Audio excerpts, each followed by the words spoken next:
In an unexpected turn of events, renowned Kenyan comedian Eric Omondi found himself at the center of a legal battle as he was sentenced to 1 month in prison. The ruling was delivered by Magistrate Lucas Onyina, who deemed Eric and his fellow accused individuals guilty of holding an unlawful assembly at Parliament premises.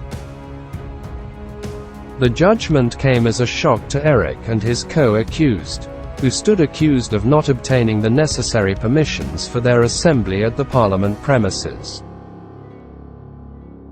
Their intention behind gathering at this location was to seek an audience with the National Assembly Speaker to discuss pressing matters of national interest, particularly focusing on the escalating cost of living, a critical issue plaguing the country. In a bid to mitigate their situation, Eric and his co-accused explained the motive behind their assembly, emphasizing their concern for the high cost of living. They believed that coming together at such a significant location would draw attention to the pressing issue and potentially lead to constructive discussions aimed at finding viable solutions. Reacting to the unexpected verdict, Eric took to Instagram to share his thoughts.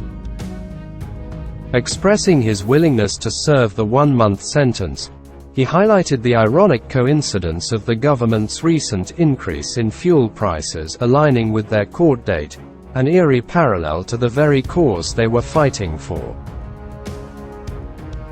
Despite the ruling, Eric remained resolute, displaying optimism that their fight for a more affordable cost of living would ultimately triumph. In delivering the ruling, Magistrate Lucas Onyina gave the accused the option of paying a fine of 10,000 shillings. Eric's unexpected encounter with the law underscores the complexities of advocating for change and addressing critical issues in society. While their intentions were rooted in a genuine concern for the high cost of living, they found themselves entangled in legal proceedings. The outcome of this case will not only determine the fate of Eric and his co-accused, but may also shed light on the broader challenges of addressing social issues within the confines of the law. Eric's resilience and determination to fight for what he believes in reflect the courage needed to advocate for change, even in the face of adversity.